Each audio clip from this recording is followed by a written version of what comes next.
Yeah, so she leaves at 4 in the morning. She starts at 7, works till 7. If anybody's looking to speak and members of the public wishing to be heard, there's a sign-up sheet up here up front. Sister-in-law live next I'll door. try and stay in. No, I thought you were past Their house for some reason. Right, I'd say it's 20, yeah, 2 minutes. drive from Those university need multiple there. first supervisors. They Oh, we said, got "Hey, quorum. quiet." A lot. Yeah, she crashes and does her other thing. I sent. You No. You saw that I sent it. And then when she gets back at Supervisor. Oh, yes. Let Jim do that. much Friday, Yeah, he's It's on the library committee. like, where's she was Yeah. 3:30. Yeah, where's, And then, and He annoys you too much. second. Look at I got quarantine. No, I just had it. Wayne? That's really. I really I, I did already. Oh, no. Excellent. Here it is. Like we did every night.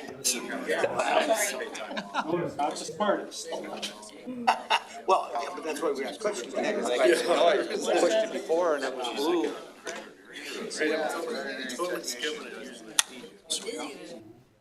You think he? Find anybody that has any real structure.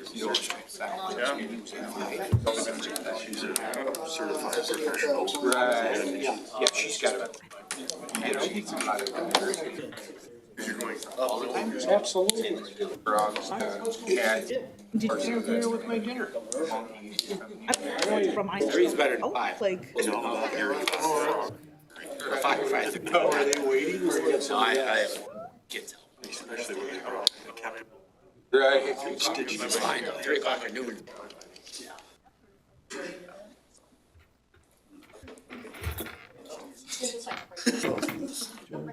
Right here. Got 30 seconds. probably experiment. I, Okay, never mind. No. I didn't know if I would get done in time to even do that, so. All right, we are at 5 o'clock. I'm gonna call this August 11th County Board meeting to order. Please join me, stand for the pledge of allegiance and a moment of silence. Allegiance to the flag of the United States of America and to the republic for which it stands, one nation, under God, indivisible, with liberty and justice for all.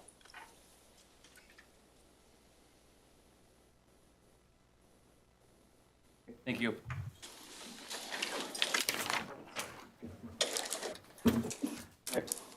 Roll call will show we have 17 supervisors present, 4 are absent.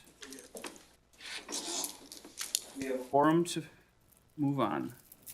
Approve the agenda. I would look for a motion to approve tonight's agenda. Boswell approve agenda. Omar seconds. A motion a second. Any questions? Hearing none, we will vote on approval of the agenda.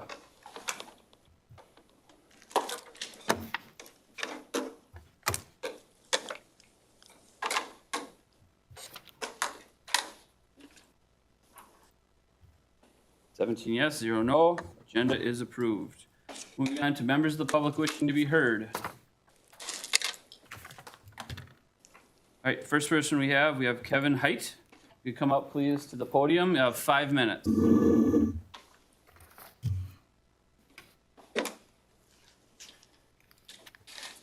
All right, well, good evening. My name is Kevin Height. I operate a flower farm just outside of Eagle Point.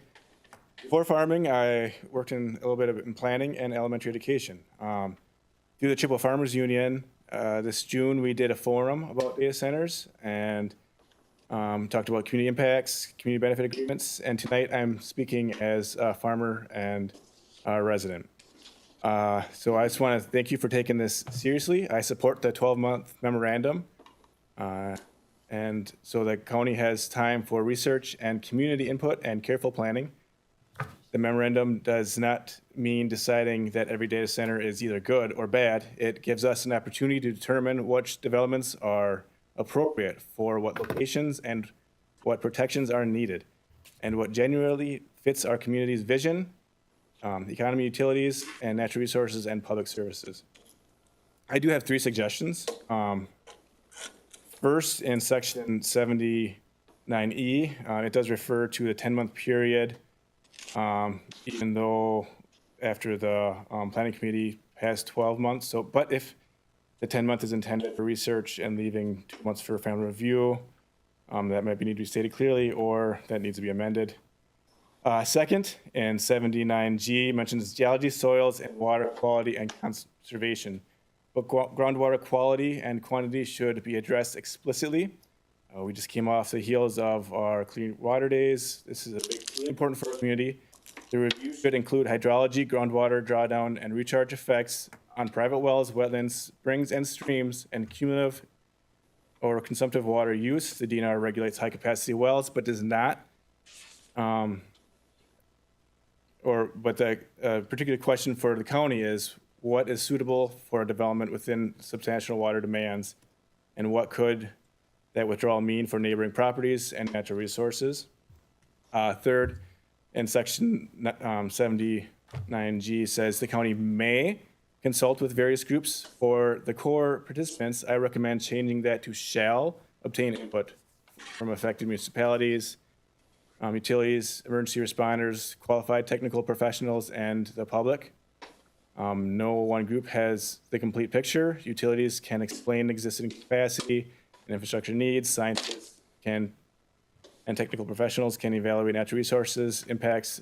Emergency responders can identify service demands. Town officials and residents can explain local conditions and community priorities. The range of input will help the community distinguish between developments that may fit particular locations and those that can create unacceptable costs or impacts. I also encourage the county to publish a work plan for 60 days of a moratorium to identify the research topics, participating organizations, opportunities for the town and community input, major milestones, and the schedule for developing permit regulations. Work plan could provide accountability while still allowing the county to adjust as new information becomes available, and would also help ensure that technical work does not crowd out meaningful participation. And finally, on behalf of the Chippewa County Farmers Union, we are looking to, we're gauging interest in late fall, winter forum focused on municipalities outside of county zoning that may not have comparable protections in place. The goal will be a practical, nonpartisan conversation about tools these communities currently have, where important gaps may remain, and how they can be prepared for major proposals if they arrive. Supervisors representing those communities are welcome to speak with me or reach out to the chapter if they have any concerns, ideas, or would like to be part of the conversation.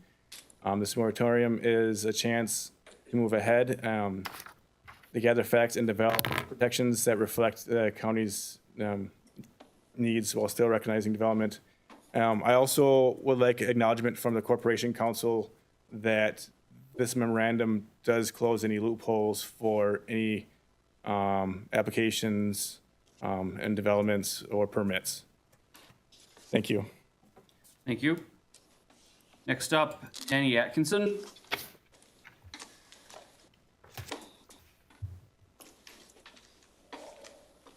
Hello, I'm Danny Atkinson. I am a Chippewa Falls resident and an organizer with GROW, that's Grassroots Organizing Western Wisconsin. I also want to just voice my support for the moratorium and encourage you to use that time to decide what is best to protect Chippewa County and really be intentional about listening to the residents of Chippewa County as well. I'm sure you could be, at the very least, hearing from a lot of salesmen during that time. But I think it's important as well that you're listening to the people of Chippewa County and really commend the fact that the county is taking up this opportunity to take the time and put some protections in place. I think it's really a kind of leading the way moment for a lot of Western Wisconsin. So really appreciate that you guys are hopefully taking this time to have a moratorium. And yeah, the other thing I'll say is that the people closest to the problem are often closest to the solution. So really encourage you all to find the best path forward. Thank you. Thank you. Next up is Michael Swoboda.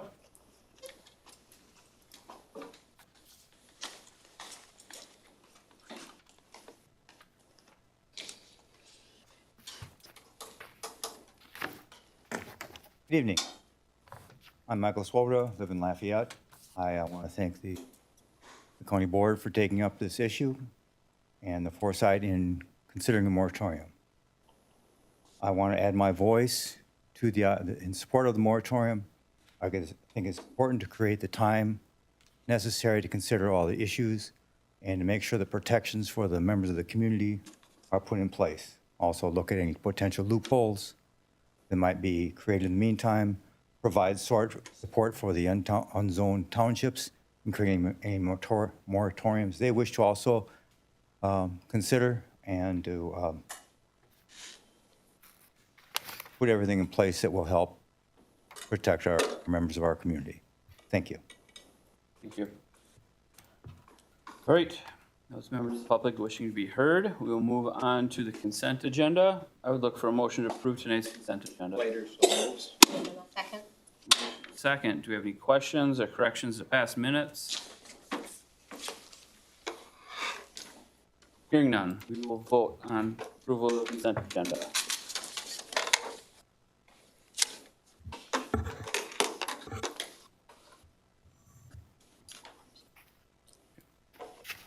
Seventeen yes, 0 no. This evening's consent agenda is approved. On to reports. We have department reports, monthly statements of claims filed. You will see there were 2 claims filed since the last meeting. If you have any questions on those claims, reach out to Corporation Counsel. Thank you. Moving along to business items. First one being Resolution 25-26, resolution establishing parameters of the sale of not to exceed $7,500,000 of general obligation promissory notes. Resolution number 25-26, resolution establishing parameters for the sale of not to exceed $7,500,000 general obligation promissory notes, read by title only. Look for a motion to approve. Make that motion. Later, I'll Bob second. will second. We have a motion and a second. Mr. Alvarado or whoever would like to lead the presentation. Just give a brief introduction, and then turn it over to Brad from Baird, our bond counsel, or our bond advisor. So this is just the parameters resolution. This is the next step in the process to issue the bond. At the prior meeting, you've already authorized. I take it from there. Outside of that, the way the sale happens is pretty similar. Yeah, I'll just add a couple of comments that, the market is in very good shape right now, the municipal bond market. The parameters here, we currently are meeting the parameters. We have a little bit of a buffer in terms of interest rate. So the not to exceed rate in the parameters resolution is 4.75. Today's market rate is about 3.60. So we're well within that parameter. I'm mainly here to answer questions though, because this is the first time the county will be using this approach. What I would say is that most other issuers throughout the state have switched to using this approach for issuance of debt, using a parameters resolution. And the intent is really to provide greater flexibility to the county. So you're not limited to, say, 1 day a month that coincides with a board meeting of issuing debt. So with that, I can answer questions. I can go into more detail if you like. Supervisor Gehring. Thank you, Mr. Chairman. Is that rate locked? It's not locked yet. We still have a few steps to take before we can lock the rate. And that is, we have to secure the bond rating, and we have a call scheduled for that. I believe it's next week. And then a little later in the month, we'll be ready to bring this into the market. I think, let me find the date here.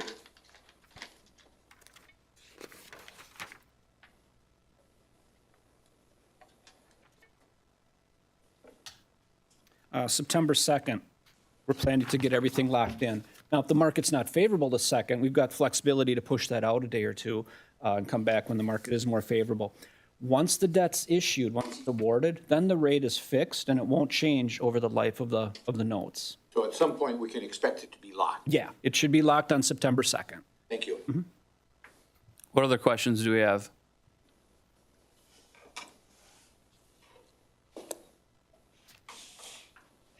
All right, seeing none, we will vote on Resolution 25-26.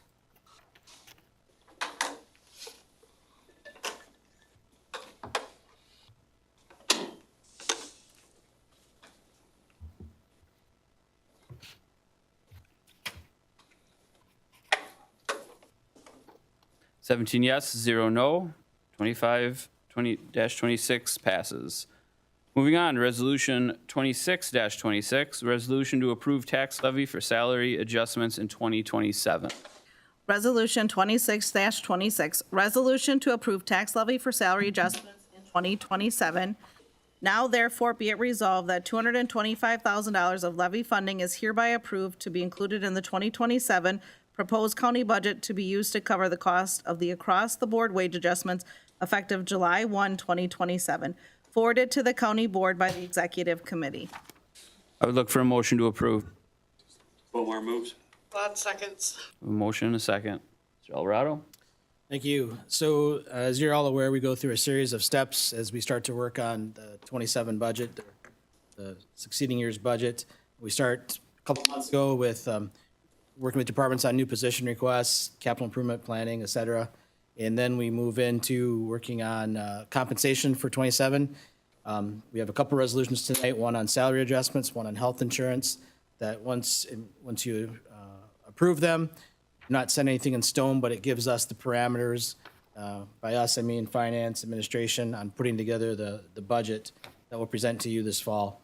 So the first resolution on salary adjustments is where we would propose, or do propose, compensation for next year as far as wages, how we're adjusting our grid, and then any across the board, or some people refer to it as COLA, cost of living adjustments to employees' compensation. So here in the resolution, we have proposed a 3% across the board adjustment. So everybody would have a 3% increase in their salary. There was also just in the explanation talks about a grid adjustment. We did propose a 1% adjustment to the grid. That has been removed at the executive committee level. That doesn't necessarily adjust everybody's adjustment, it adjusts our grid and where the starting, mid, and max points are on our compensation schedule for employees. What questions do we have? Supervisor Ives? Oh, I don't know why hers, why? I don't know. We're good. I would like to move to amend the resolution as forwarded to the county board by the executive committee to include a 1% increase on July 1st, 2027 to the control point of grade 1 of the salary schedule as originally proposed by the county administrator. We have a motion to amend. Do we have a second? Supervisor Goodman would second. All right, we have the amendment now open to discussion to the floor. What questions do we have? Jackie currently is typing up the amendment, so if you have a question, raise your hand. I don't have my handy dandy screen. Supervisor Kelly? Thank you, Chair. What was, I guess from this standpoint, what was the executive committee's reasoning behind taking that out? Because I can't speak for the entire executive committee. What I will state is it was a 3-2 vote. So I would ask for members of the executive committee that. I can speak on that. Thank you. I'll speak on that. So I work out in the public a lot, and, you know, like I said, it's kind of a double-edged sword. But I've been, you know, hearing a lot from our constituents, and it's everybody's constituents, not just my district, that they're getting sick of hearing about us talking about borrowing money and never doing any kind of freezes or any kind of cuts to our budgets, which I know each committee does their homework and works hard on trying to find cuts. But the public does not see these cuts. There's no cuts on these committees, and we're given, you know, most of the committees came back with the same, you know, level of spending besides the 3%, you know, pay raises to people. But our constituents are very actively telling me that they're not happy with this board and our spending policies, and constantly their taxes raising and us talking about, you know, pushing the cost to them versus us trying to find solutions. And one of their solutions they've been saying is payroll freezes, you know, across the board, and that's what I'm hearing. So I brought it up, and 2 other people agreed with me. Thank you very much. All right, we do have the system back up, so please press your button if you have comments, questions. Supervisor Hennick? Thank you, Mr. Chair. I'm kind of in agreement with the co-chair on what I'm seeing. I'm pretty frustrated that people at wages of $100,000 get a $3,000 raise. People at $150,000 get a $4,500 raise. And people at the bottom end, the girls that clean the toilets, are getting pennies. This is systematic robbery. And the people at the top end, which I know a lot of you are probably going to be upset with me, but the people at the top end are living high in the hog while the lower end of the spectrum is living at a lower pace. And this is out of my pocket and out of your pocket and out of everyone else's in the Chippewa County's pocket, that we're paying exorbitant raises at the top end of the spectrum. You don't define it, you kind of try to hide it, and you just expect to keep getting those kind of raises. And the comment I heard from our leadership is if we don't pay, they'll leave. Well, I hope that was just an emotional reaction, because if you really feel like that, then say la vie. Supervisor Erickson. Hasn't our mill rate dropped for the past 5 years? Now, I've got some notes here where in 2021 we were at 310, and by 2025 that had dropped to 212. Isn't that a decrease in the county taxes over those 5 years?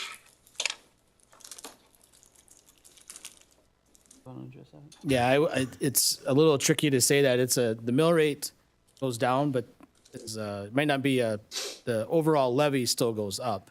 Well, Sad that's spread. from expansion and people building homes, and businesses, but it's our mill rate has dropped. That is accurate. That's what I'm confused about right now, because my taxes went up 1 year by $950 thanks to the school. And then the next year it went up by $450 thanks to the city. And the county dropped each one of those years. So, I mean, we only have control of the county budget, and the mill rate's been dropping. I just respond to the question. So when I say it's tricky, it's because the overall levy of the county has gone up every year. We're controlled on that, though. We can only go up by essentially net new construction and where the debt levy is. So yes, the mill rate goes down partly because of the growth in the tax base. The overall levy goes up. But I always caution that depending on where you live in the county, you'll have a different experience. Right. Because as your assessments go up and your town takes on, a bigger share of the school budget, the county budget, you might see your taxes go up and they might go down in a different part of the county. Supervisor Guzman. Thank you, Mr. Chair. I spent Friday all day and at a workforce summit. The workforce is definitely having some significant challenges, and also what I would like to also remind everyone too is when we're looking at changes that are occurring in both demographics and in populations and what we as county board members, supervisors are responsible to and for, we have in the first time in, I think it's 25 years from the data that has been provided by the Wisconsin Counties Association, we're seeing a change where additional staff and workforce is going to be needed in health and human services in some of those areas, more so than actually manufacturing, which has been primarily our top job issue. So when I think about what we do here at the county, we do a lot of services for the public. And at the Workforce Summit, some of these areas were certainly highlighted. What I do worry about, and this may be somewhat of a concern, that yes, people, after they've been here for a long period of time, when you give and give every day as a worker, it feels, I imagine, like they're not appreciated. And so if we've got people at the top level of the pay scale, is my understanding, and that without that 1%, there's really little to no wage increase, and maybe Andy can make sure I'm accurate on that. I I worry about that piece because that is a really hard thing to swallow. I've been a long-term employee of many organizations and institutions, and I know that the majority of our staff give every single day. And so I would caution us to make some assumptions that is negative towards hardworking folks. And I do understand the concern from the public, but I also think it's part of our responsibility to help them understand that they are here working on behalf of the county, on behalf of the services and programs that is desperately needed. So that's kind of a couple of the comments that I wanted to make, and then I looked to Andy if you could kind of help break down what this really means in regards to that 1% not being able to change for Sure. things. So the 1% on the grid, and just make a step back. So last year, there was a market analysis completed at the beginning of the year where our compensation, our benefits consultants look at the market and give us recommendations on how to adjust our grid, our payment structure that's in your packet. And so last year they recommended a 1.7% increase at the start of this year on the grid, a 1.1% increase on the grid July 1, and we did a 1% last year with the intent to come back this year and implement the other half. And then they also talked about recommended a control point progression. So we have grade 1, through 20 of our different positions in the county. Between each grade, there's a separation of 6%. The recommendation was to have 6.2% between the grades. The 1% on the grid that we talk about is we take the number 1 grade, the lowest paying job. At the midpoint, we adjust that by 1% and then carry out the 6% difference for each grade all the way down. And then we set a min of a max. The min is 8% less than the midpoint, and the max is 20% more than the midpoint. And then it's just that 1% is carried out through the pay grid that way. And so we did 1% on it last year. The proposal this year was to do additional 1%. What Supervisor Guthman is talking about with the max is that if you're on a grid, say you're on, whatever, line 7, and you're already at the max, and we do a 3% wage adjustment, if you're already at the max, you effectively don't get anything because you're at the max. So by putting the 1% on the grid, it moves that max out further so that you at least will get some of the 3% adjustment and the across-the-board increase. And so how the financial projections are figured out, based on a 3% across the board,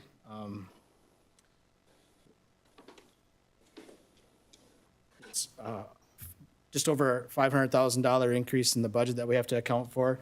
When we add the 1% in on the grid, it's about a $12,000 increase to $515,000. And that's because 1% on the grid doesn't impact most employees. It'll impact where we start new employees next year, and it impacts those employees who are at the max. So that's why there's just a $12,000 impact on the overall budget.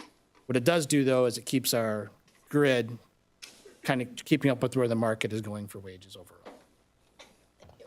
Supervisor Gearing. Thank you, Mr. Chairman. I have a question and then a comment. So who originated the proposal before the executive committee attempted to cut? The administration. Okay. And that was based on the market study that was completed last year by our consultant. So if my memory serves me, this board has spent the last 2 years worrying about employee retention. This is where we're at right here.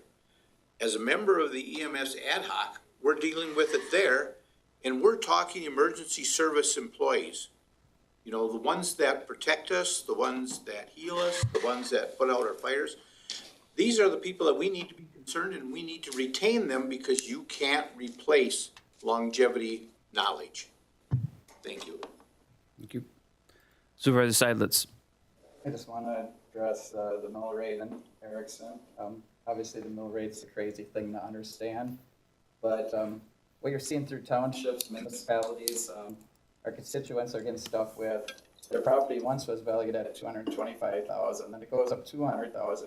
So even if the mill rate goes down to 2.14, whatever it's at, it was at 2.24 before, they're getting stuck with like $500 more by the county, and it's gonna hit everybody's townships and municipalities. It just hasn't been there yet. So when they reassess everything, the assessors are saying this is coming down from Madison, and they have to do this to get the property values up.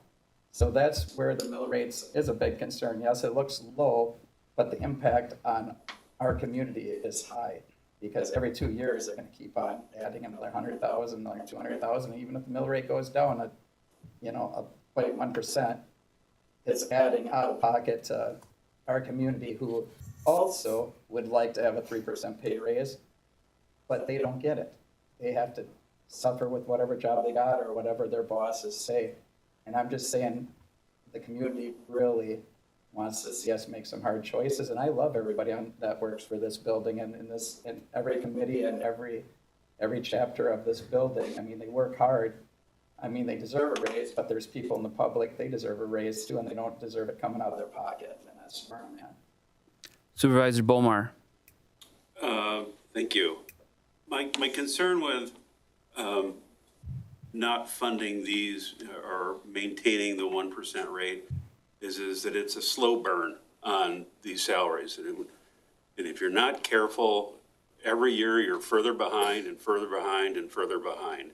And at some point in time, that's going to really hurt. So I think it's important that we maintain kind of regional or national standards for all of these employees. It's important in terms of viability and success of the county, that we maintain proper pay rates, and that we're competitive amongst our regional. Supervisor Erickson. Joe, I understand exactly what you're saying. Now, if you said my house went up $500 because of reevaluation, if we wouldn't have controlled our mill rate, it would have gone up $700-800. And if you want to talk about employee retention, 2024 annual conference, you want to look at the workforce population shifts and adapting to Wisconsin. We have to do things to maintain our workforce. And I think wages is a big part of it, no matter where you are on the pay scale. So I understand what you're saying about, I got reevaluated, and it would have gone up a lot more if we would have been controlling our costs here. Thank you. Do we have any other questions on the amendment? All right, seeing none, this vote will be for the amendment. Would you please, Jackie, read that so we're clear on exactly what the amendment is? Motion to amend Resolution 2626 as forwarded to the County Board by the Executive Committee to include a 1% increase on July 1, 2027 to the control point of grade 1 of the salary schedule as originally proposed by the County Administrator. All right, we will vote on the amendment.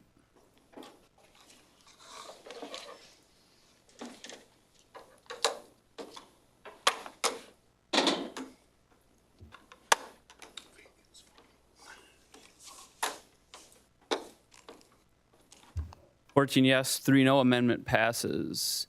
So now we're back to the original motion of Resolution 2626, now as amended. What questions do we have on the original resolution?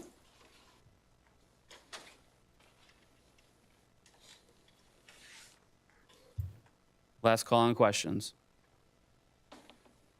All right, we will vote on Resolution 2626 as amended.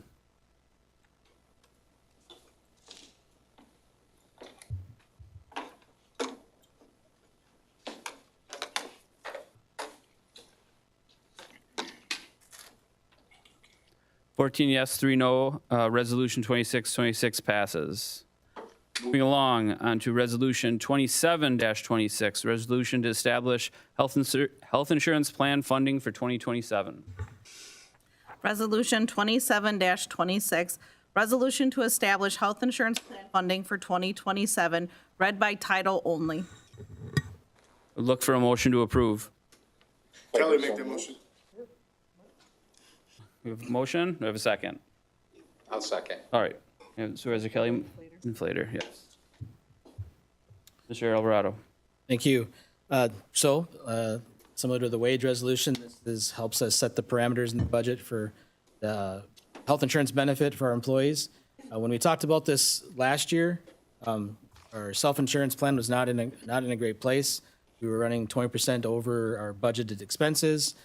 So we made some plan changes as well as instituted, or we recommended and the board approved, implementing an employee premium. We also went to 4 tiers within our health insurance from 2 tiers.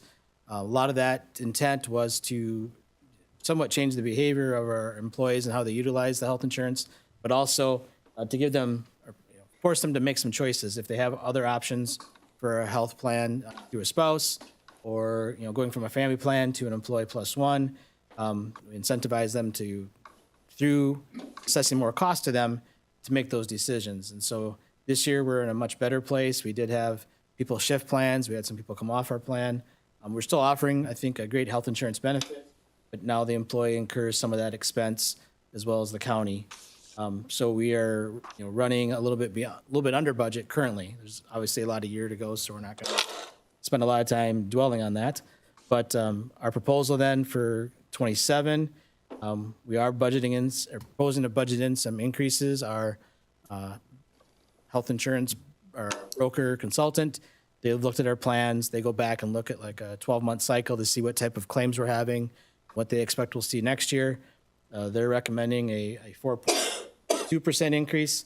We're budgeting or proposing to budget in a 5% increase, and it'd be on the employer side, on the county side. So employee premiums would stay the same, but the portion of the premium that the county would pay would go up by 5%. And part of that is to make sure we maintain an adequate fund balance in our self-insurance plan to pay claims going into future years.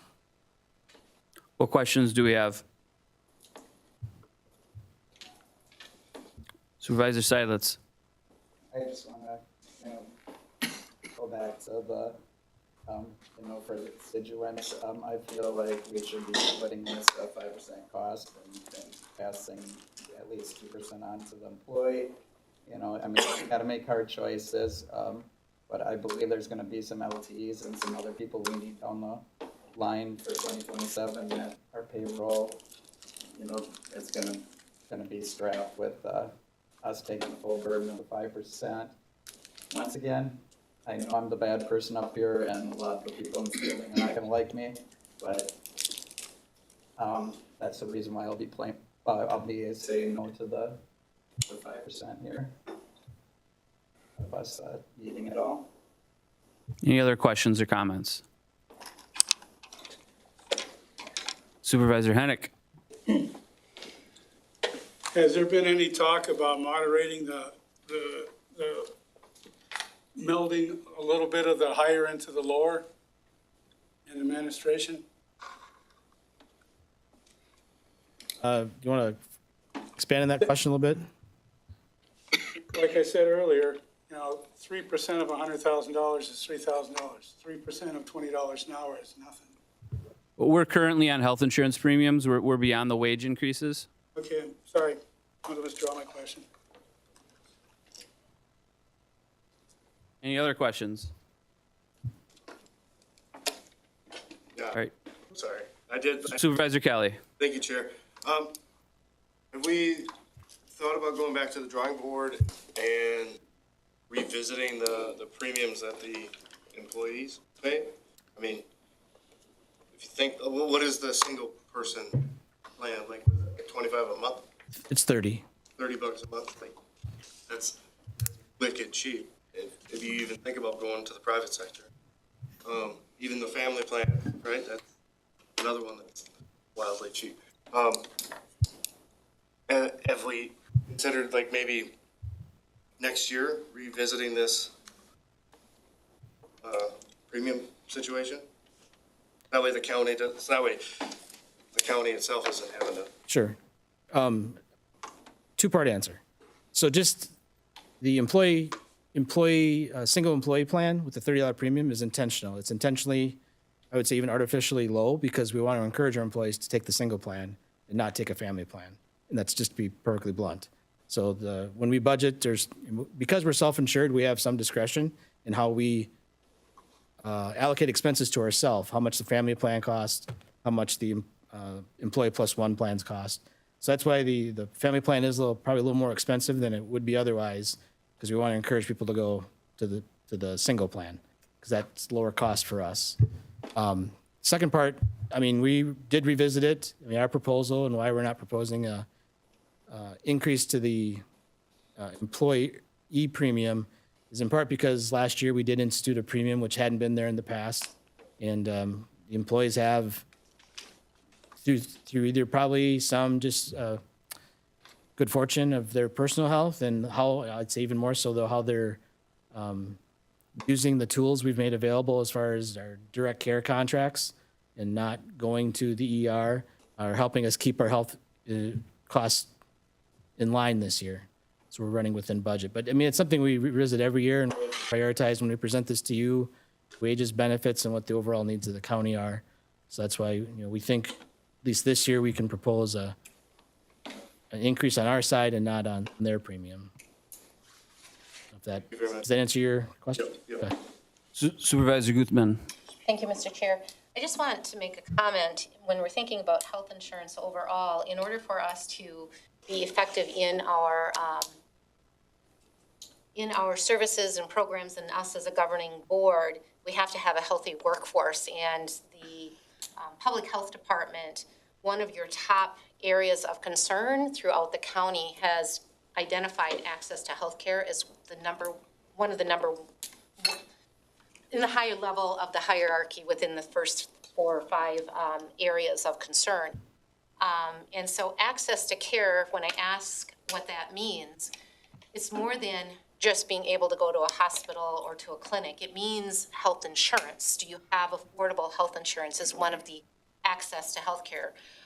And I think that is true for any of us and for our employees, and then for us as a governing body to know that we have employees that have this access to care because of health insurance that we're offering, helps us all do the job that we need to do overall as a county.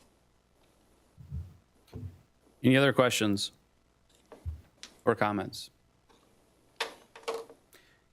Hearing none, we will vote on resolution 27-26.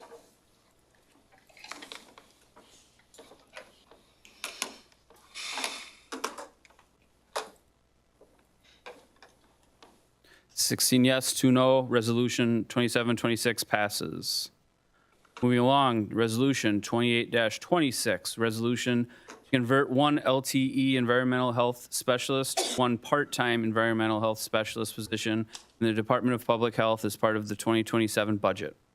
Resolution 28-26, resolution to convert 1 LTE environmental health specialist to 1 part-time environmental health specialist position in the Department of Public Health as part of the 2027 budget.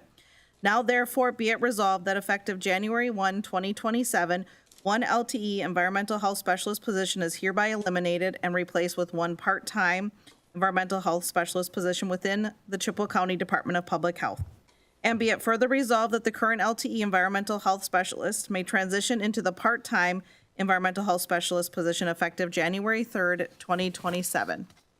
And be it further resolved that the part-time environmental health specialist position shall continue supporting the department's environmental health responsibilities, including water laboratory operations, water quality monitoring, environmental health outreach and education, food safety inspections, recreational licensing inspections, and other environmental health services.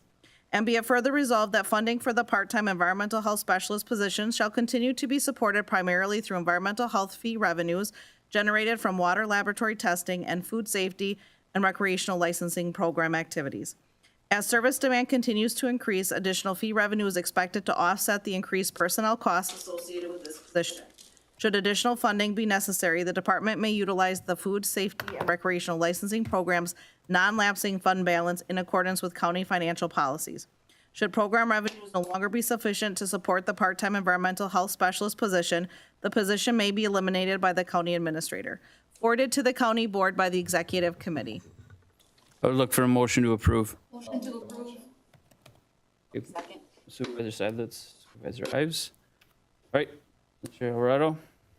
Yes, another component of putting together the budget is taking in new position requests from our departments.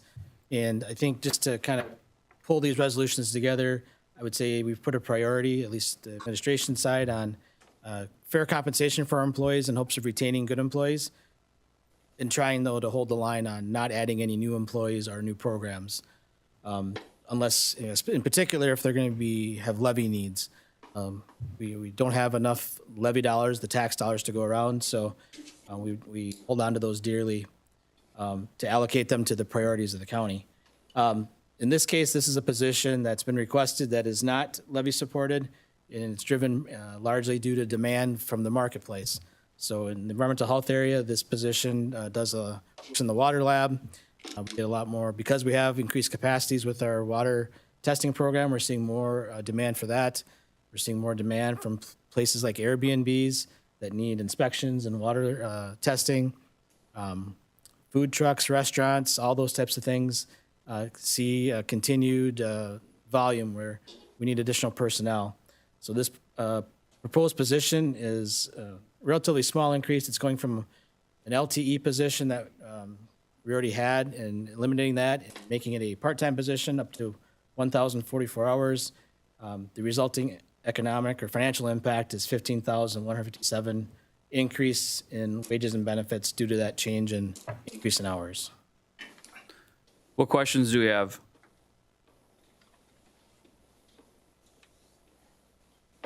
Last call on questions. Seeing none, let's vote on Resolution 28-26.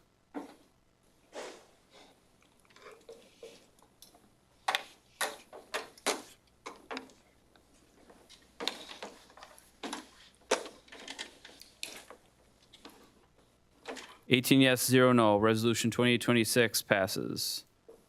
Moving along to Resolution 29-26, resolution to create one part-time social worker position in the Department of Human Services, Mental Wellness, and Recovery Division as a part of the 2027 budget. Resolution 29-26, resolution to create one part-time social worker position in the Department of Human Services, Mental Wellness, and Recovery Division as part of the 2027 budget. Now therefore be it resolved that the Chippewa County Board of Supervisors hereby authorizes the creation of one part-time social worker position within the Department of Human Services, Mental Wellness, and Recovery Division, and be it further resolved that the position shall be funded entirely through county levy beginning with the 2027 budget, and be it further resolved that the purpose of this position is to address the increasing demand for adult at-risk services resulting from the county's aging population, increased referral volume, and statutory responsibilities under Wisconsin Statute Section 46.90, forwarded to the county board by the executive committee. I'd look for a motion to approve. Lots will make a motion. Second? A motion and a second. Mr. Alvarado. Yes, as much as we want to hold the line on new positions, we also can't ignore potential areas where we're not meeting our responsibilities to the public or our statutory requirements, especially too in this case where it's potential liability for the county. So I referenced at the executive committee that if you were on the board, I think in January of 25 and saw the presentation from Forward Analytics, you saw the changing demographics of the county. That we're fortunate to have a increasing population. We're still trending upwards. At the same time, we have a bubble, particularly in our aging population, where we have a large segment of our community that's aging and has unique needs and services that need to be made available to them. And I don't know if it's a change in our community, but we have a lot more of aging individuals out there on their own or just maybe unsupported, and oftentimes it appears we're not finding out about them soon enough. So where our Adult Protective Service division can work with them to prevent undesirable outcomes. And that affects not only that department, it affects our corporation counsel, who ends up having to take on some of these cases.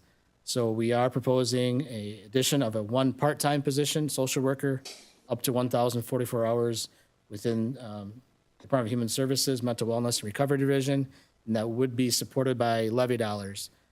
We did, in the budget, pull a position from the Clerk of Court's office that was been unfilled and eliminated that position out of that department and are effectively shifting it over to the Human Services area.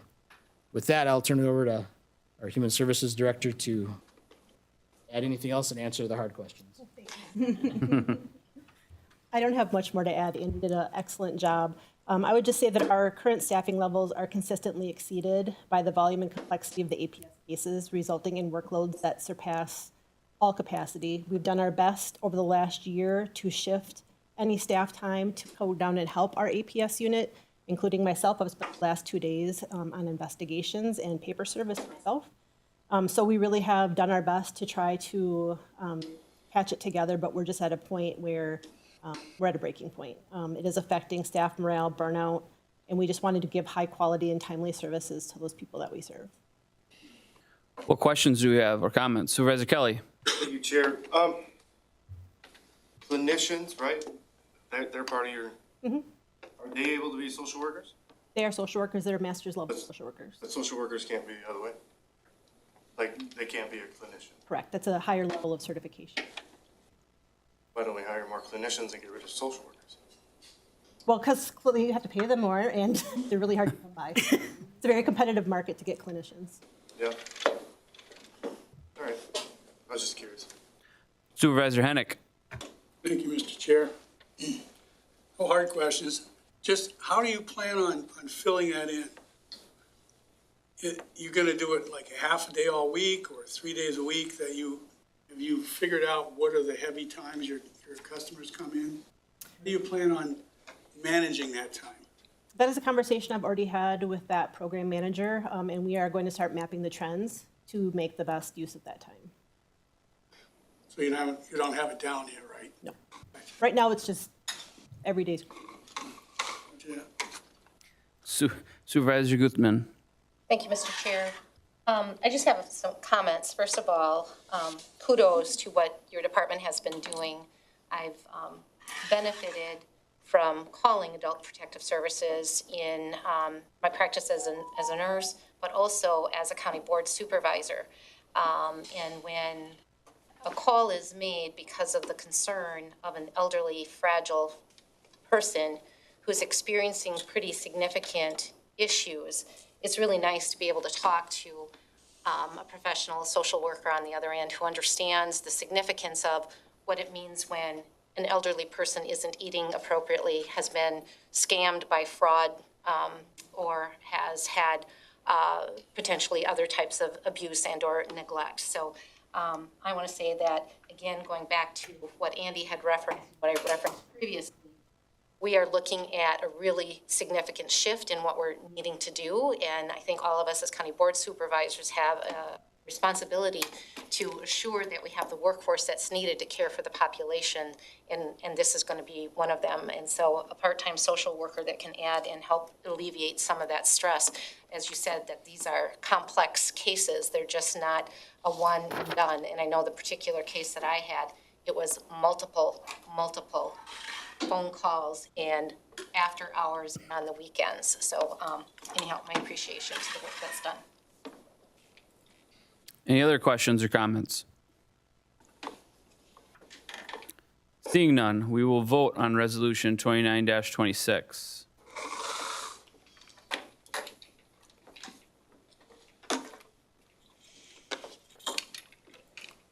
Eighteen yes, 0 no. 29-26 has been approved. Moving along to Resolution 30-26, resolution to authorize the acquisition of land for addition to the county forest and use of non-lapsing fund balance and state grants acquisition.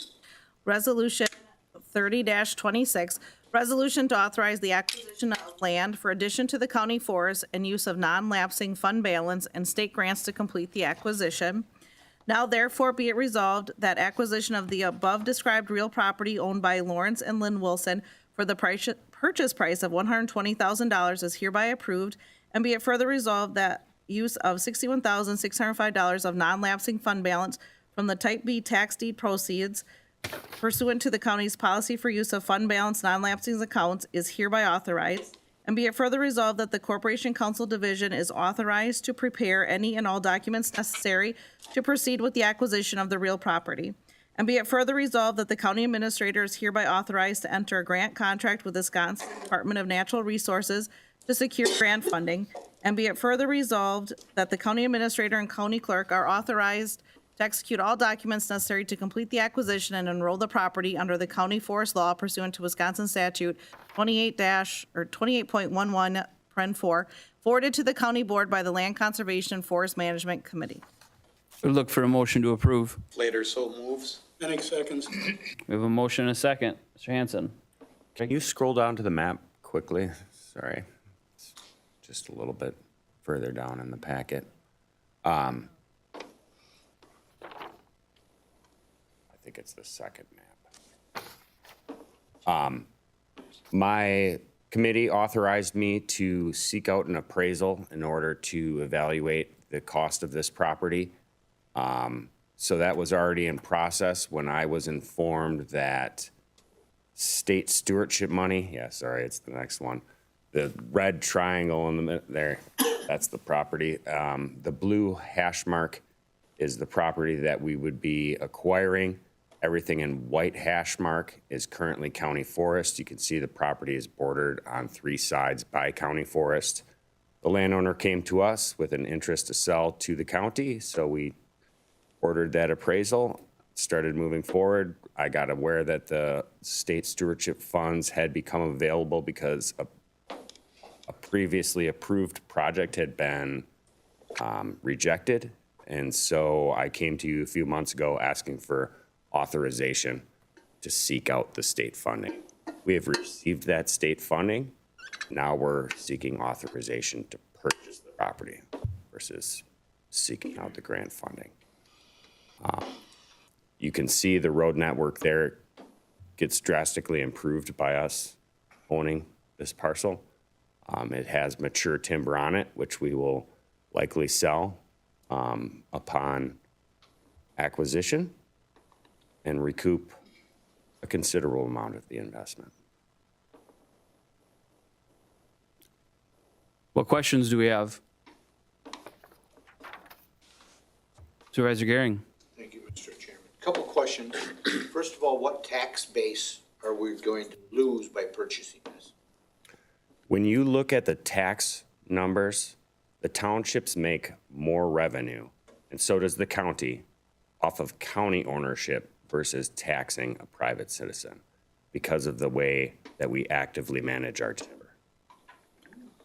Okay, and purchasing that is just a matter of extending the county forest. There's no other purpose behind it. No, that's correct. Thank you. Provide those recreational opportunities and the timber products to the markets that we as county foresters provide. Thank you. Do we have any other questions? Supervisor Kelly. Thank you, Chair. What's the green line? The green line is our road network. It's our forest road network. That's why I was saying you can see how it improves our forest road network. It continues that loop and makes it easier for trucks to move through the property and get out product. Thank you. Any other questions? Mr. Hanson, can I be dramatic and say that the Chippewa County is getting the last $61,605 the Knowles Nelson Fund will ever give out in its current form? The reason that the program was oversubscribed is because the program is done. It's over with. This is the very last project that the state has approved for Knowles Nelson funding. So I can be dramatic about it. If you like. Thank you. I appreciate that. Do we have any last questions? Hearing none, let's vote on Resolution 30-26.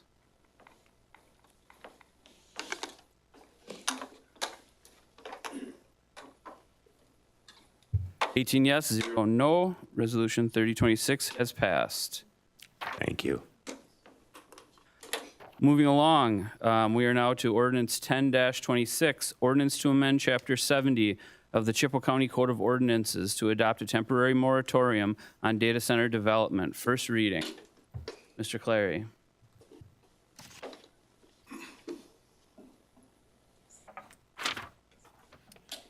Good evening.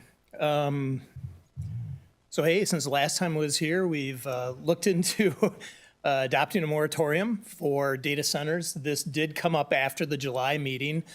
And after kind of consulting with Todd and Andy Alvarado, we felt it was necessary to move forward with a moratorium on data centers.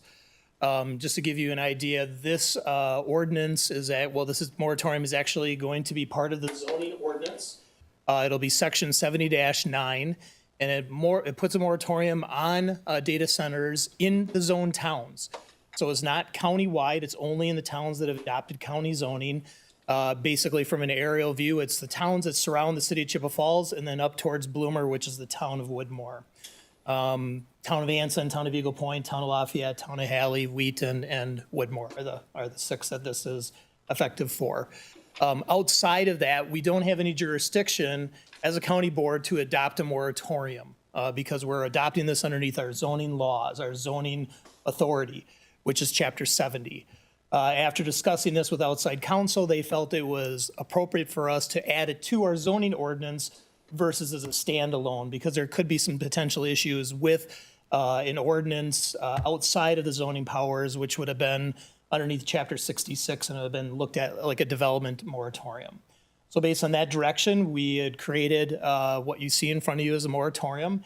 After the public hearing was last Monday night, August 3rd.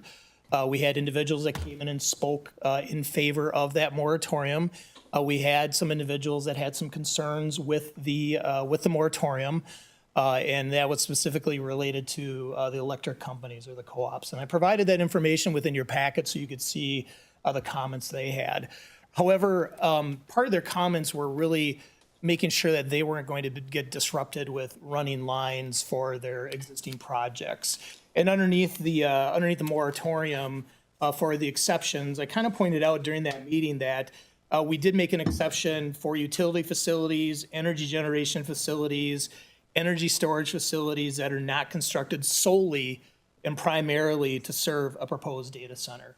So it still allows lines to be run, but if they come in and say, we are putting in lines for a data center, this moratorium would be applicable in the zone towns. Outside the zone towns, it's not our purview, it's not in our jurisdiction. Like I said, this originally we had drafted this for a 10-month, and there are some different versions floating out there. One is the public hearing draft, and one is what you have tonight. The one that you have tonight is based on those comments, or some of the comments that we received. And one of them was moving from a 10-month to a 12-month moratorium on this. Our goal, my goal, is to involve the zone town plan commissions, the zone town boards, any other individuals that we can find to get this information that we need, look at it, draft the regulations, and get them back in front of the zone towns for their review, and then get them back in front of the county board for your review and approval. We'll get stuff put on the website so that there's a site that's solely directed for the moratorium and for information that we can put on there. And as you can imagine, if you get on the internet and Google, there's so much information on there. So we will be relying on other individuals to help us through this, because it's just too much information for one individual to sift through. So we'll be relying on those professionals that have the experience with data centers, dealing with groundwater or soil or impacts on noise or property, and just try to craft those regulations and get them back in front of the appropriate committees and the town boards, and including the county board, to get this approved or to get those new regulations approved. Once they are approved, or once we bring them back to you, it'll actually be an amendment to the zoning ordinance, and we'll remove, during that process, we'll remove section 70-9, and we'll insert the information for the data centers. That's going to be basically trying to figure out where do they belong, what zoning district they belong, if there's setbacks, all that fun information. We're going to sift through it and come back with the regulations. Now, if you remember from kind of my previous conversations, the zoning ordinance is a checks and balance. We can't really change that ordinance without the zone town's approval, and they can't change it without your approval. So it's a co-op that we have to work together and try to bring it to you. Now, 6 zone towns, that means we really only have to have a majority, which is 4 out of the 6, to approve the ordinance amendments.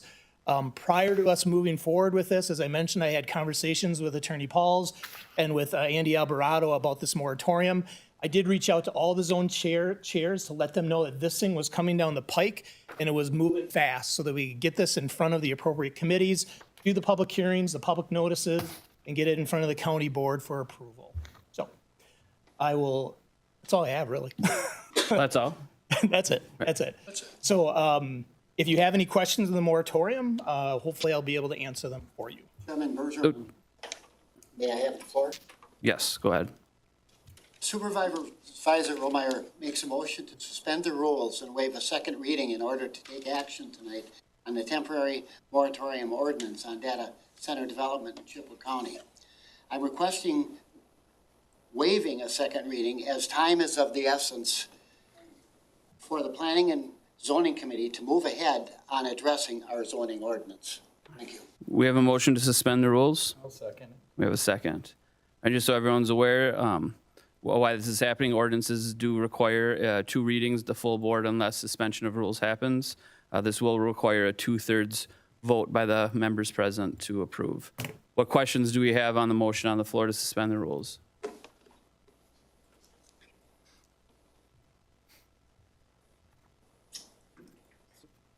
Supervisor Gutman?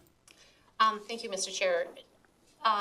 We had some public comments earlier, and if we had suggestions on other additional language changes in the current one, would we be able to still do that? What's the process? I think it would be once it's on the floor. Once it's on the floor, so we have to have a motion to waive the second reading. Okay. And then once. All right. Thank you for the clarification. Any other questions on the motion to suspend rules? Seeing none, we will vote on the suspension of the rules. Consider a vote on this tonight. This will require 2/3 majority to approve.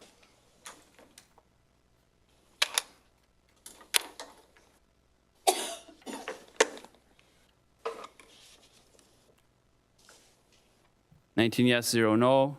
We will take this up this evening. So that means I'd be looking for a motion to approve ordinance 10-26. Oh, we have a lot going on. Supervisor Kelly, motion to approve. Second, we have Supervisor Hardy. All right, we now have this on the floor for consideration this evening.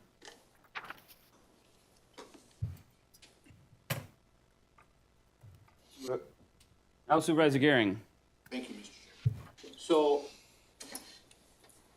I noticed that one of the areas that we don't have jurisdiction over because of zoning was Cooks Valley. Am I correct in that? That is correct. So I was speaking to one of their board members just recently, and they have a satellite energy storage canister AI unit currently in the process there. Okay. And we don't have any jurisdiction. There's nothing we can do about that. That's correct. Yep. So they could go beyond that with a full-fledged AI.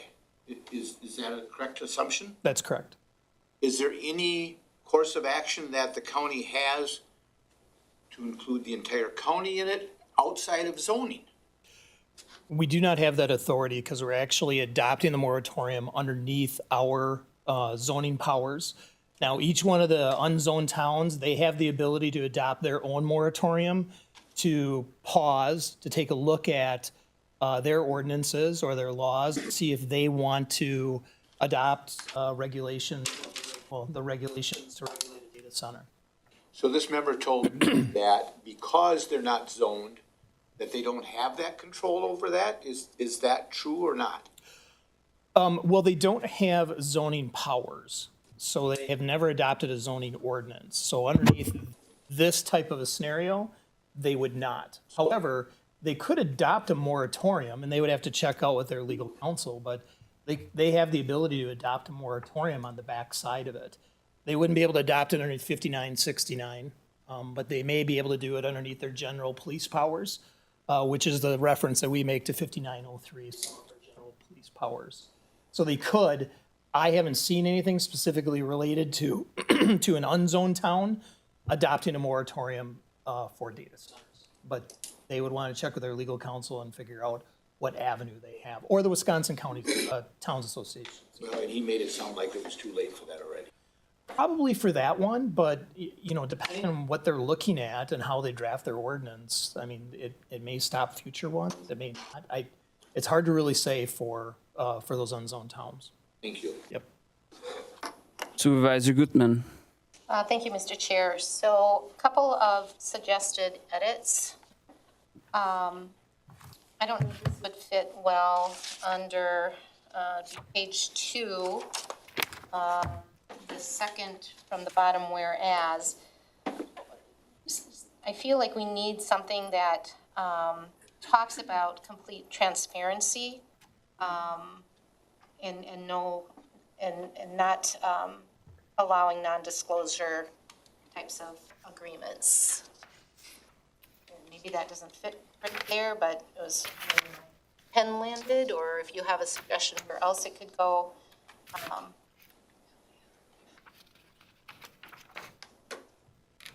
So anyhow, trying to figure out where we can assure that there's some language around non-disclosure agreements and assuring that we have transparency.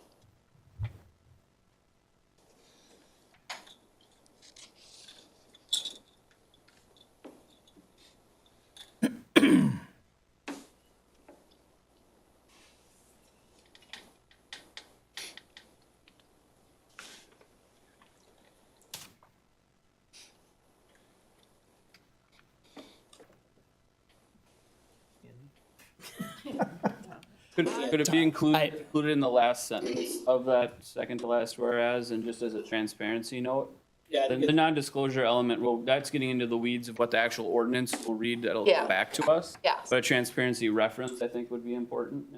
Yeah, that would. My suggestion, Yeah, no, that's fine. you can craft that however you would like in a motion. In a corporation council can weigh in, but in a whereas is the best place for it. It's not an actual clause. I mean, if there was an NDA, the board would have to act on the NDA itself, Okay. which I wouldn't, that's not something we would suggest you do. But from a perception standpoint, if you want to include language on transparency. Transparency.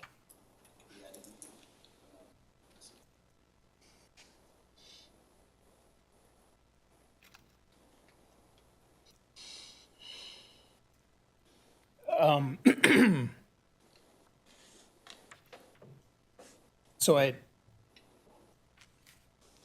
guess my question back is that when we move forward with adopting any type of an ordinance amendment, I mean, that goes through a public hearing process. It goes in front of the planning and zoning committee, towns, they're all going to be involved in this. If it's on their agendas, I don't specifically look at their agendas to make sure that it says we're talking specifically about the moratorium. But I do provide all that information out there, and it's all public information. So is the concern when you use the word transparency that, I'll just say it, that I'm gonna be having conversations with developers on the backside, and once I hear that, I should bring that out to someone? Because during this moratorium, it's all stopped. And all of the things that I do are out in the public, except for when I'm doing my research and stuff, but I bring everything back to the Planning and Zoning Committee for their review of that. If the issue is with non-disclosure agreements, I've never signed a non-disclosure agreement. From my perspective, and what I'm hearing from people is that they really want to see this process be very open and transparent, and that includes us as a county, and then also discussions, and in regard to other entities that have financial interests. So however it can be worded so that we're assuring the public that we're doing due diligence in that aspect of transparency. So I'll make a suggestion if I can, Mr. Chair. Go ahead. In the last whereas, it says, as discussed, whether a 12-month temporary moratorium is reasonably necessary to allow for a open and transparent process to provide adequate time for research. Is it something as simple as that?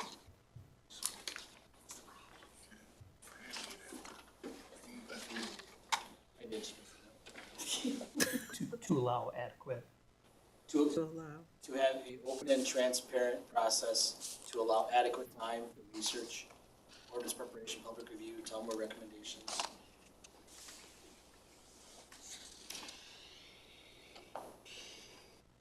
Second line. It's reasonably necessary to conduct an open and transparent process to allow adequate time for research, ordinance preparation.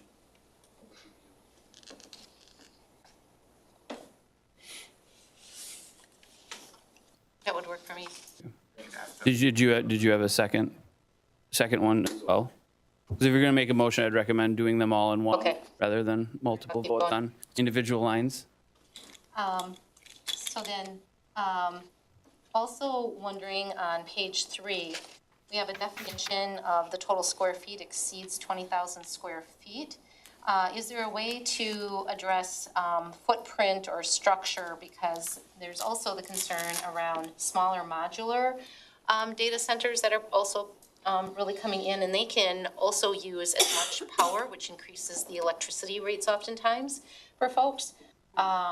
So is there a way to address something beyond just the large data centers as well? Because there is another additional aspect, power needs that happen as technology changes and improves rapidly. And I know this is maybe a little bit into the weeds, knowing that, the work will be done by, what moves forward. But again, that type of footprint can kind of limit us too if these concerns evolve. Yeah, I mean, if the board chooses to lower that threshold down, that's your purview. Just to give you an idea, I did mention this at the public hearing, the 20,000 square foot or feet, I figured that one out. I looked at our industrial district where I thought that there was a potential opening for data centers to get into a zone town. I looked at all the setbacks for a 1 acre lot, which is our minimum lot size in the industrial district. Took all the setbacks out, stormwater management, just a generic figure, and the zoning and the septic system on the property. And I came up with just over or just under half an acre in size that they could build. So that's where I came up with the 20,000 square feet, was that is kind of that footprint that we're looking at for a minimum lot of 1 acre in size. Now there are, I know we have some concerns over how, the smaller ones going all the way to the bigger ones, but I think a lot of the conversation that we were looking at was more for those bigger ones that kind of exceeded that. But if you made a motion and it went through, that the county board can lower that threshold down.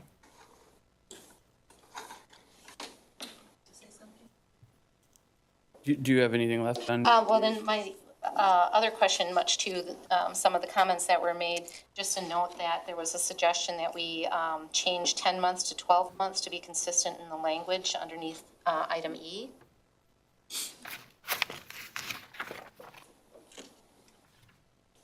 I'm trying to figure out if there might be a couple of different versions out, but the Planning and Zoning Committee at the public hearing did make a motion to go from the 10 months to 12 months.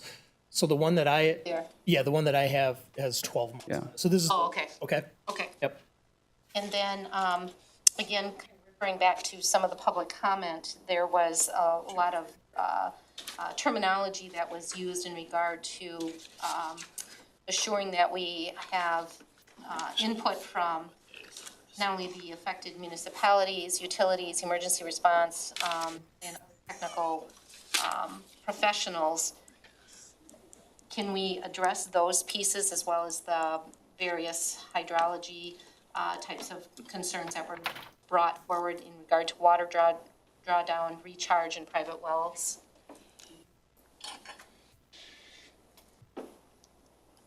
Yeah, I mean, we, after, in paragraph G on page 5, 1, 2, 3, 4, 5, 6, the sixth sentence from the bottom, we have geology, we could put hydrology in there. Okay. Well, you can. Yeah. With this long motion, I'm sorry. Yeah. And then also to private wells, wetlands. I'm not sure exactly what the term hydrology totally encapsulates, or if that's a broad enough term that we would be looking at all those pieces, but there is real concern by folks in regard to what will happen potentially with the extreme amounts of water that's used. So just trying to make sure we're addressing those pieces. So hydrology is basically looking at how that water moves through the soils and the Right. rocks. Yep. All right. Do you want to make a full motion at this point? Yes, I don't know that I can articulate everything I just said, but the edits that I just identified or suggested, that would be my motion.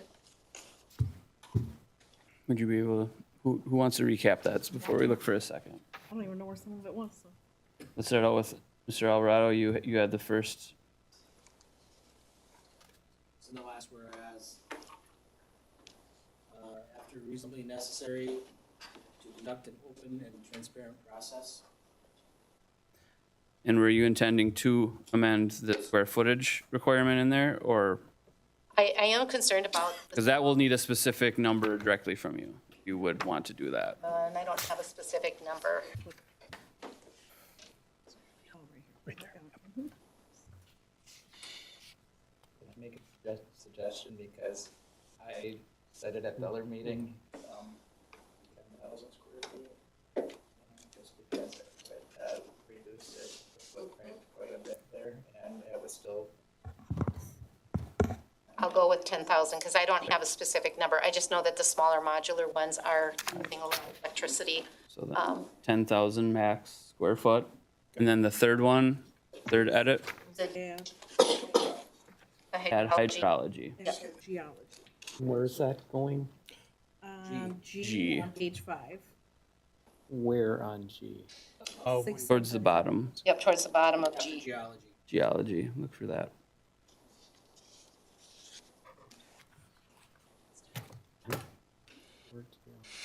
Oh, okay.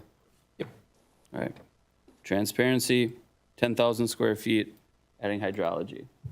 Do we have a second to this motion to amend? Supervisor Shoebridge. I'm sorry, can you double check E79E for the full 10? I swear that was on there. No, the attached agenda one does have that. What you- I think what they're, it's in the second paragraph on E.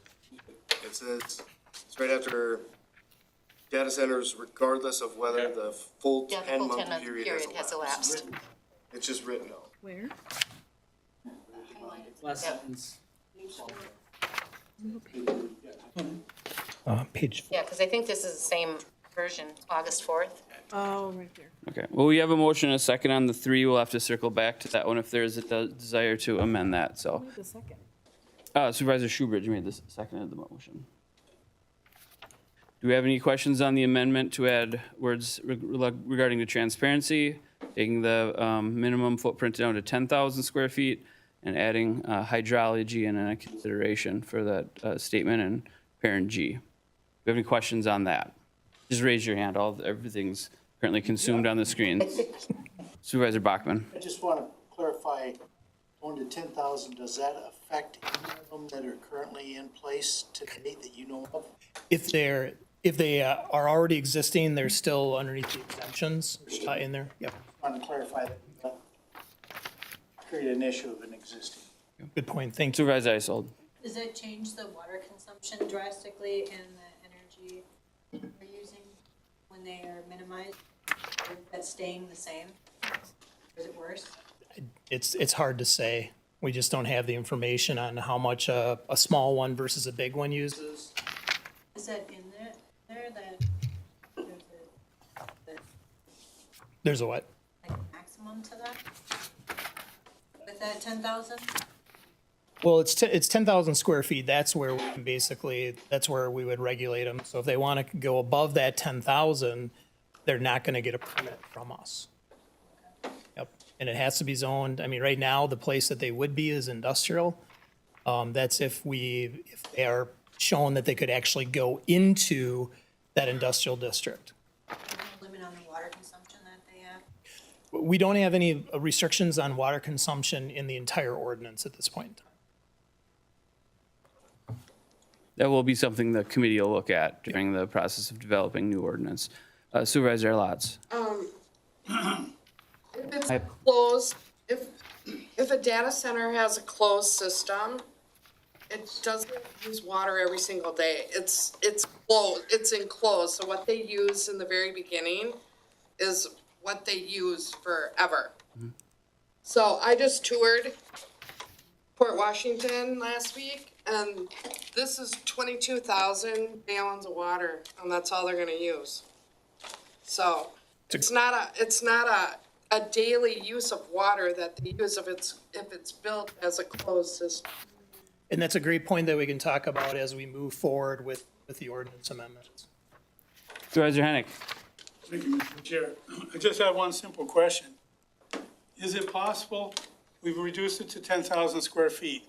Is it possible for them to stack or go higher to create a bigger environment? Does that defeat the 10,000 square feet? I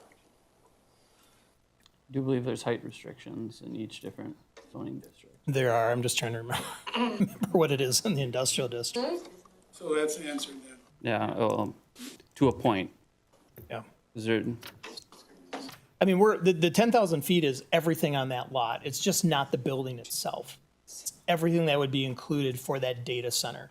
They want to put solar panels out there to power it. That becomes part of that square foot on the property. all right, do we have any other questions on the amendment on the floor? The three edits to the original motion? Hearing none, we will vote on the amendment to the original motion.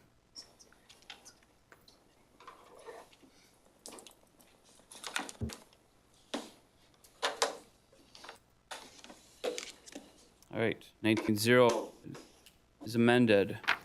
What questions do we have? And then it was pointed out that there is one reference to 10-month. We would look potentially for a motion to amend that as well, so it's consistent across the document. Make a motion to change on page 4, where it says the full 10-month period that has lapsed, change it to 12. Lots will second. Lots will second. All right, we have a motion, a second. Do we have any question on the updating of the language from 10-month to 12-month period to be consistent with the remainder of the document? Yep. Just raise your hand if you do. Supervisor Shoebridge. Oh, I'm sorry. Oh, I thought you had a question. No question. I'm gonna. Oh. Any other comments or questions before we vote? Waiting until the clerk is ready. I'm buying time.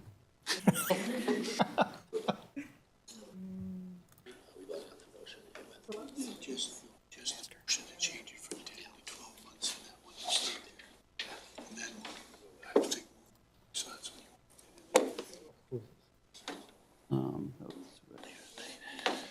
It was I. All right, we're voting on the amendment to go from 10 to 12 months.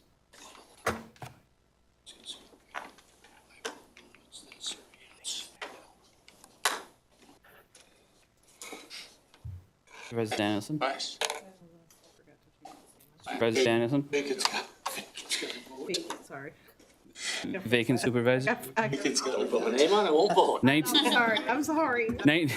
19-0, Second Amendment passes to update language to create consistency across the document. Now, do we have any questions, additional questions, concerns, comments on the original document as amended twice?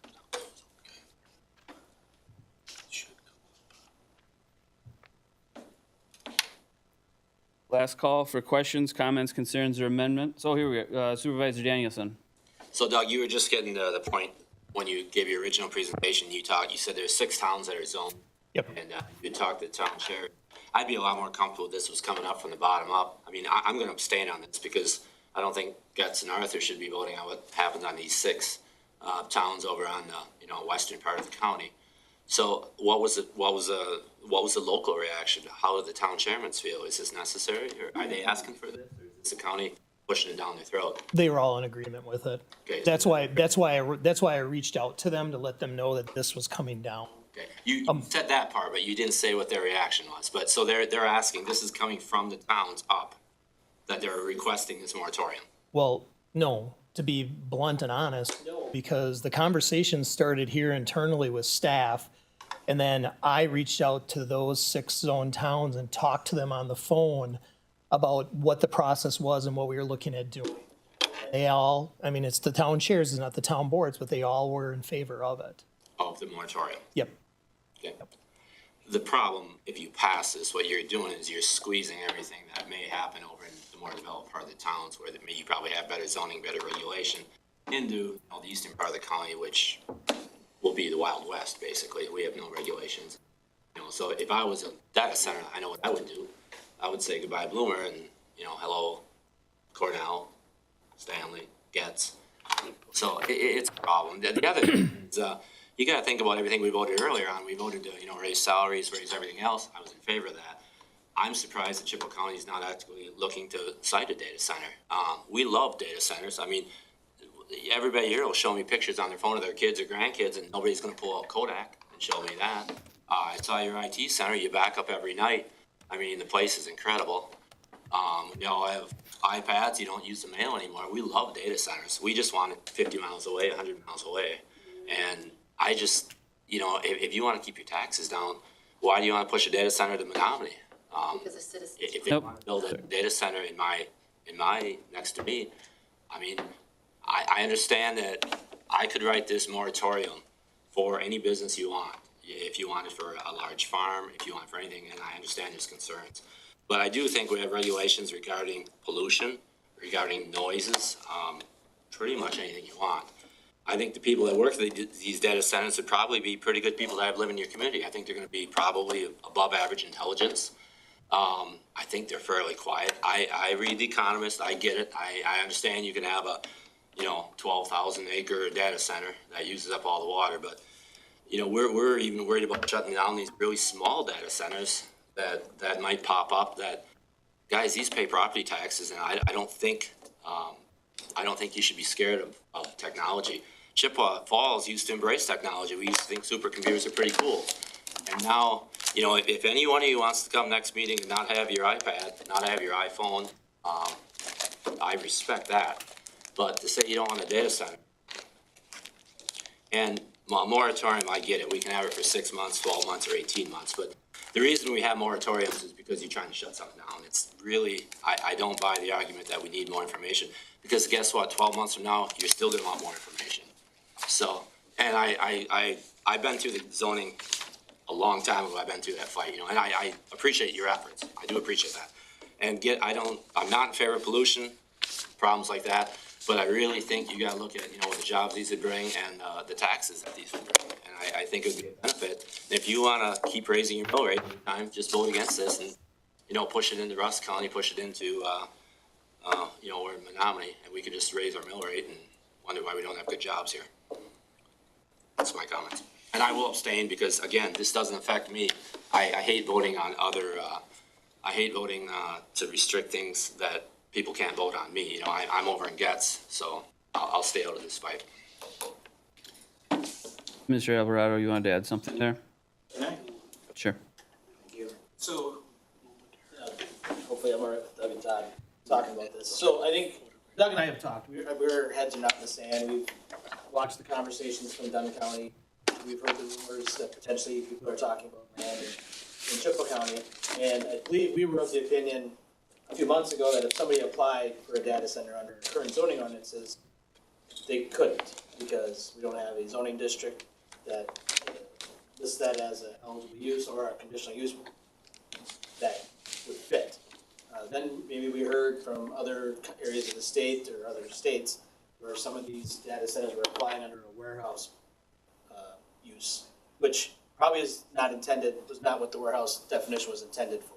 So that's when we talked a little more, got council involved, brought in outside council that's working with other counties, and they highlighted that that's potentially a vulnerability that somebody could apply under the warehouse. So that's where we landed on, okay, we probably need to assess whether this, I'm not trying to walk a line here, not speaking for or against a data center, but be realistic about, do we want to do this? Do we have that application in hand? Try to get out in front of it and have this conversation. It's a little more cleaner when there's nothing on the table. So that's where we came up with the idea of let's go to the moratorium and put the timeline in place to revise the ordinance so we're prepared. We have the protections in place. We have the parameters, the public input already done, so that if something comes out of the cold and wants to apply for a data center, we have something ready for it. So that's a little bit of the front end of how we got here. Supervisor Gehring. Thank you, Mr. Chairman. So bear with me on this train of thought.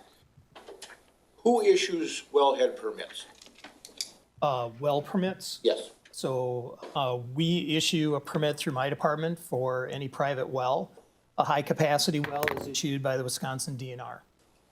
And do you have jurisdiction over those non-zoned townships for that? No, if they meet the code and they meet the requirements, they get a well. Thank you. Supervisor Kelly. Thank you, Chair. I just wanted to make a comment, like for your non-zone towns, like if you don't want a data center or you want to try to restrict it, you're gonna have to rely on the farmers. The farmers are the ones that they're gonna be poaching. They're the ones that are gonna be offering them $40,000 an acre, $80,000 an acre, right? So you gotta rely on your farmer to make sure that they keep their own land. If we want to keep the land the way it is. What other questions or comments do we have on the original motion as amended twice? Last call.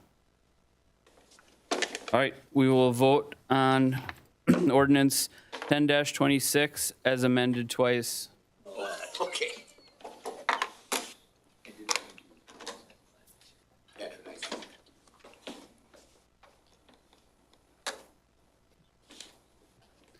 18 yes, 0 no, 1 abstain. Moratorium passes. And I will make a comment to the statement about the county is pinching them just out of the center of the county and pushing them out. The county will gladly share any resources and information that we collect along the way and help those towns looking to do something on their own, or we would gladly welcome them into county comprehensive zoning.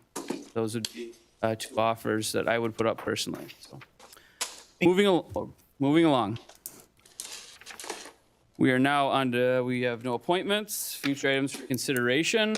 Please feel free to get them to myself or Administrator Alvarado or to the appropriate committee chair. And after that, I will look for a motion to adjourn. Erickson makes a motion to adjourn. Second. Motion. All in favor signify by saying aye. Aye. Thank you. Appreciate everyone's time and commitment.